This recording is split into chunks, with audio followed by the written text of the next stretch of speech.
MP பதவியிலிருந்து தகுதி நீக்கம் செய்தாலும் வயநாடு மக்களுடனான தனது உறவை பாஜகவால் ஒருபோதும் பிரிக்க முடியாது என்று ராகுல் காந்தி தெரிவித்தார்.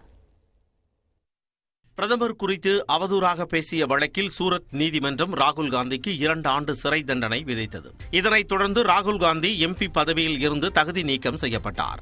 இதற்கு எதிர்ப்பு தெரிவித்து நாடு முழுவதும் காங்கிரஸ் கட்சியினர் பல்வேறு போராட்டங்களை முன்னெடுத்தனர். தகுதி நீக்கத்திற்கு பிறகு முதன்முறையாக வயநாடு தொகுதிக்கு ராகுல் காந்தி சென்றார். அவருக்கு கட்சி தொண்டர்கள் உற்சாக வரவேற்பு அளித்தனர். தனது சகோதரி பிரியங்கா காந்தியுடன் ராகுல் காந்தி திறந்த வாகனத்தில் பேரணி மேற்கொண்டார்.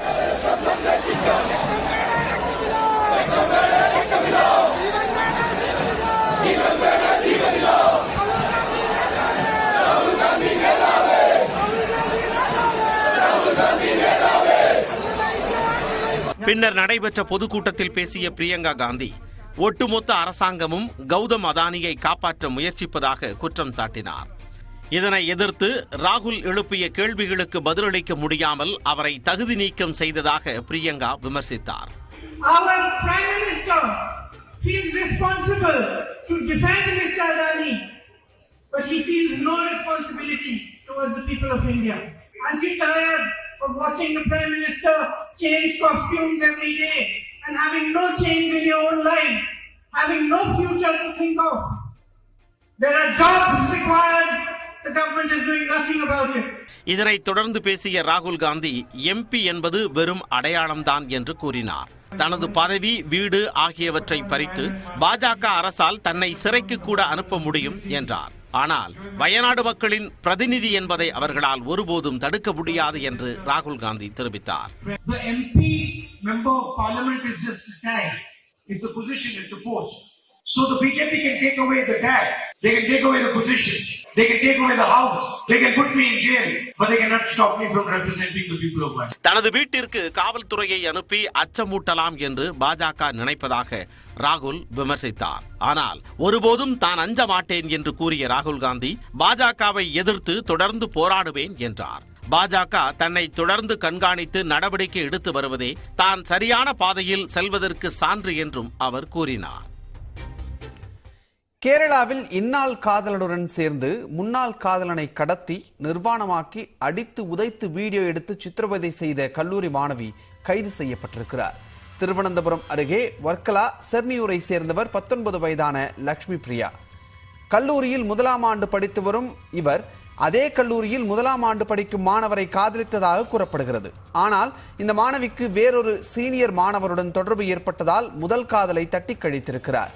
இதில் மனம் உடைந்த 1ஆம் ஆண்டு மாணவர் தொடர்ந்து மாணவியுடன் பேச முயற்சித்திருக்கிறார்.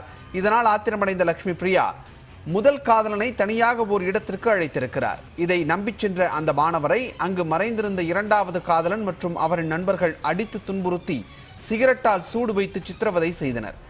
அத்துடன் அவரை நிர்வாணமாக்கி வீடியோ எடுத்தும் மிரட்டினர். இது தொடர்பாக பாதிக்கப்பட்ட மாணவர் காவல் நிலையத்தில் புகார் அளித்தார். அதன் பேரில் மாணவி உட்பட 7 பேர் மீது வழக்கு பதிவு செய்யப்பட்டது. ஆனால் அவர்கள் அனைவரும் தலைமறைவாகினர். இதையடுத்து செல்போன் சிக்னல் மூலம் எர்ணாகுளம் பகுதியில் பதுங்கியிருந்த லட்சுமி பிரியா மற்றும் அமல் ஆகிய இருவரையும் காவல்துறையினர் கைது செய்தனர். மேலும் மாணவியின் 2வது காதலன் உட்பட 5 பேரை தீவிரமாக தேடி வருகின்றனர். இந்த சம்பவம் குறித்து பேசிய மாணவியின் தாயார் தனது மகள் லட்சுமி பிரியாவுக்கும் தாக்குதலுக்கு உள்ளான மாணவரும் ஒரே வயதுடையவர்கள் என்றும் இருவரும் நட்பாகவே பழகியதாகவும் அவர்களுக்குள் காதல் எதுவும் இல்லை என்றும் கூறினார். ஆனால் அந்த மாணவர் தனது மகளை காதலிக்க கூறி வற்புறுத்தியதாகவும் செல்போனில் தவறாக பேசியதுடன் மோசமான வீடியோக்களை அனுப்பி தொடர்ந்து தொந்தரவு செய்ததாகவும் குற்றம் சாட்டியுள்ளார்.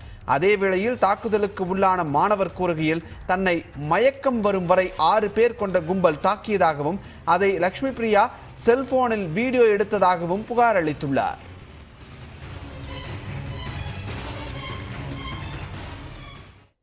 IPL தொடரில் டெல்லிக்கு எதிரான போட்டியில் கடைசி பந்தில் மும்பை இந்தியன்ஸ் அணி த்ரில் வெற்றியை பதிவு செய்தது.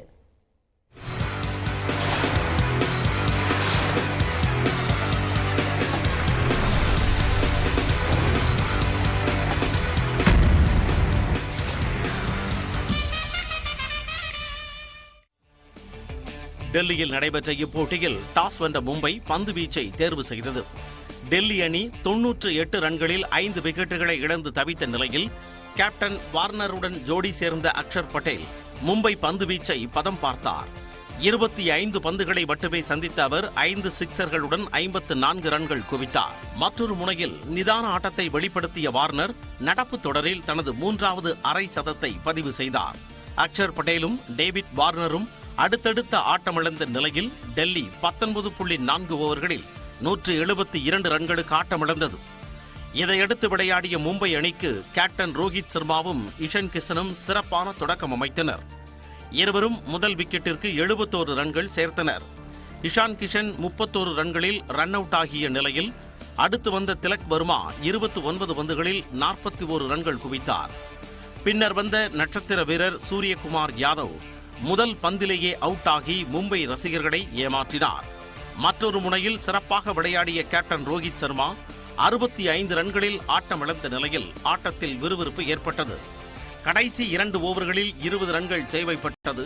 19வது ஓவரில் கேமரூன் கிரீன், டிம் டேவிட் தலா ஒரு சிக்சர் விளாச ஆட்டம் மும்பை பக்கம் வந்தது. எனினும் கடைசி பந்தில் 2 ரன்கள் தேவைப்பட்ட நிலையில் டிம் டேவிட் மிட் ஆஃப் திசையில் தட்டிவிட்டு அதை சேர்த்து மும்பைக்கு திரில் வெற்றியை தேடித்தந்தார். 3 போட்டிகளில் விளையாடியுள்ள மும்பை தனது முதல் வெற்றியை பதிவு செய்த நிலையில் இதுவரை விளையாடிய 4 போட்டிகளிலும் தோல்வியை சந்தித்து டெல்லி அணி புள்ளிகள் பட்டியலில் கடைசி இடத்தில் உள்ளது. உலக மகா கோடீஸ்வரர்களை வறுமையில் அவர்கள் வாடினால் எப்படி இருக்கும் என சித்தரிக்கப்பட்ட செயற்கை நுண்ணறிவு புகைப்படங்கள் இன்ஸ்டாகிராமில் ட்ரெண்ட் ஆகி வருகின்றன. செயற்கை நுண்ணறிவு மூலம் உருவாக்கப்படும் புகைப்படங்கள் சமூக வலைதளங்களில் வைரலாகி வருகின்றன. அந்த வகையில் அண்மையில் அமெரிக்காவின் முன்னாள் அதிபர் டிரம்ப் கைது செய்யப்பட்டால் எப்படி இருக்கும் என்பதை தத்ரூபமாக விளக்கும் படங்கள் சமூக வலைதளங்களில் வலம் வந்தன. அண்மையில் மார்க் ஜுக்கர்பர்க் ராம்ப் வாக் செய்வது போன்ற செயற்கை நுண்ணறிவு புகைப்படங்கள் ட்ரெண்ட் ஆகின.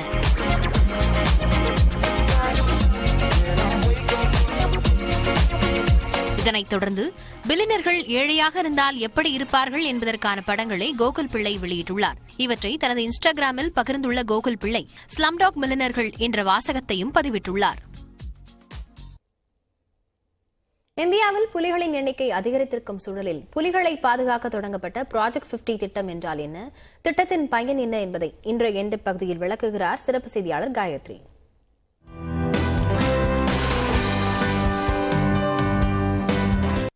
இந்தியாவில் புலிகளோட எண்ணிக்கை அதிகரிக்கிறதுக்கு மிக முக்கியமாக 50 ஆண்டுகளுக்கு முன்னாடி தொடங்கப்பட்ட ப்ராஜெக்ட் 50 அப்படிங்கிற திட்டம் தான் காரணம் அப்படின்னு சொல்லப்பட்டிருக்கு. இந்த நேரத்தில் ப்ராஜெக்ட் 50 அப்படின்னா என்னங்கறத பார்க்கலாம். இந்த திட்டம் அப்படிங்கிறது புலிகளை பாதுகாக்கிறதுக்காக 50 ஆண்டுகளுக்கு முன்னாடி உருவாக்கப்பட்டது. இப்ப நம்ம அந்த 50வது ஆண்டுல தான் இருக்கிறோம். இந்த நிலையில 19ஆம் நூற்றாண்டோட இறுதியில பார்த்தோம் அப்படின்னா இந்தியாவை பொறுத்த மட்டும் கிட்டத்தட்ட 40,000 புலிகள் இருந்ததா சொல்லப்பட்டது. அதன் பிறகு பல காரணங்களால புலிகளுடைய இனம் அப்படிங்கிறது அழிவை சந்திச்சது. மிக முக்கியமாக வேட்டை அதுல முக்கியமான காரணமாக சொல்லப்பட்டது. அதன் பிறகு 1960 எடுத்துக்கிட்டோம்னா புலிகளோட எண்ணிக்கை அப்படிங்கிறது வெகுவாகவே குறைந்தது. அந்த காலகட்டத்துல தான் வேட்டையாடுறதுக்கு தடை விதிக்கணும் அப்படிங்கிற ஒரு விஷயம் முன்வைக்கப்பட்டது. 1968 புலிகளை வேட்டையாடுறதுக்கு தடை விதிக்கப்பட்டது. மேலும் 1972 வன உயிர் பாதுகாப்பு சட்டம் அப்படிங்கிறது கொண்டு வரப்பட்டது. அதனால வனத்துக்குள்ள இருக்கக்கூடிய விலங்குகளை பாதுகாக்கிறதுக்கான ஒரு சூழலை உருவாக்கம் செய்தது. அதன் பிறகு 1973 தான் ப்ராஜெக்ட் 50 அப்படிங்கிற திட்டம் அமல்படுத்தப்படுகிறது. இந்த திட்டம் மூலமா புலிகளை பாதுகாத்து அதனுடைய எண்ணிக்கையை அதிகரிக்கணும் அப்படிங்கிறது தான் இந்த திட்டத்தினுடைய நோக்கமாக இருந்தது. முன்னாள் பிரதமர் இந்திரா காந்தி தான் இந்த திட்டத்தை கொண்டு வந்தாங்க. இந்த திட்டத்தின் மூலமாக புலிகளின் எண்ணிக்கை படிப்படியாக அதிகரித்தது அப்படிங்கிற நிறைய டேட்டாஸை ஒவ்வொரு ஆண்டும் வெளியிட்டுக்கிட்டே இருந்தாங்க. அந்த வகையில பார்த்தோம் அப்படின்னா திட்டத்தினுடைய செயல்பாடுகள் தொடக்கத்துல காடுகள்ல வாழக்கூடிய புலிகளை பாதுகாக்கிறதுக்காக இந்த திட்டத்தை கையில் எடுக்கிறாங்க. முதற்கட்டமா அந்த காலகட்டத்துல அந்த திட்டம் அமல்படுத்தப்பட்ட காலகட்டத்துல 9 காப்பகங்கள் அமைக்கிறாங்க. இந்த 9 காப்பகங்கள் அப்படிங்கறத நம்ம பார்த்தோம்னா கிட்டத்தட்ட 18,000 சதுர கிலோமீட்டர் பரப்பளவு கொண்டதாக இருக்கிறது. பந்திப்பூர் காப்ப தேசிய பூங்கா இதெல்லாம் அந்த 9 காப்பகங்களுக்குள்ளாக உள்ளடக்கியதாக இருந்தது. அதன் பிறகு இந்த கணக்கெடுப்பு முறை அப்படிங்கறதுல ஒரு சுணக்கம் இருக்கிறது. அதனால நிறைய தவறுகள் இருக்கு அப்படின்னு சொல்லப்பட்டது. கணக்கெடுப்பு முறை மூலமாக புலிகளோட எண்ணிக்கை உறுதிப்படுத்தப்பட தொடங்கினுச்சு. அந்த காலகட்டத்தில் இது ஆரம்பிக்கும் பொழுது புலியினுடைய கால் தடத்தை கொண்டுதான் அதனுடைய எண்ணிக்கையை கணக்கிட்டாங்க.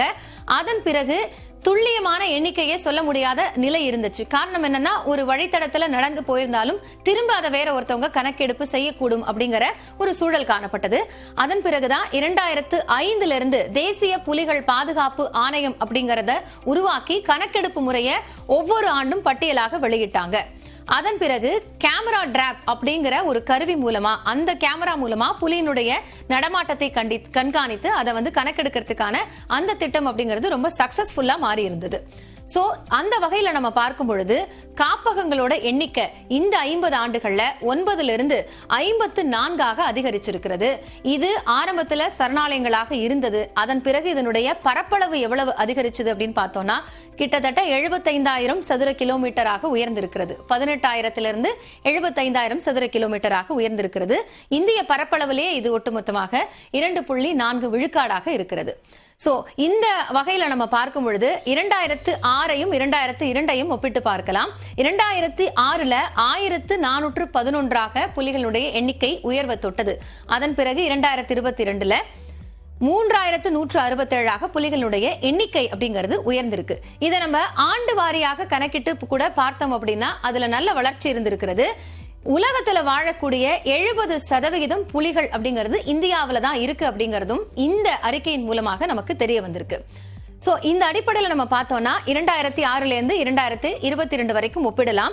2006ல 1441 இருந்தது. 2010ல 1706 அதுவே 2014ல 2226 உயர்ந்தது.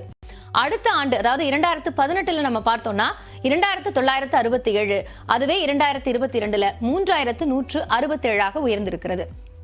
ஒருபுறம் புலியினுடைய எண்ணிக்கை உயர்ந்திருக்கிறது அப்படிங்கிறது பல்லுயிர் பெருக்கத்துக்கான ஒரு சூழலை உறுதிப்படுத்துறதா இருக்கு அப்படின்னு சொன்னாலுமே மனிதர்களுக்கும் விலங்குகளுக்குமான அந்த மோதல், மனித விலங்கு மோதல், அதுல புலிகள், சிறுத்தைகள் இது போன்ற விலங்கினங்கள் தொடர்ந்து உயிரிழப்புகளை சந்திக்கிறதுங்கிறதும் வேதனை அளிக்கக்கூடியதாக இருக்குன்னு சொல்லப்படுது.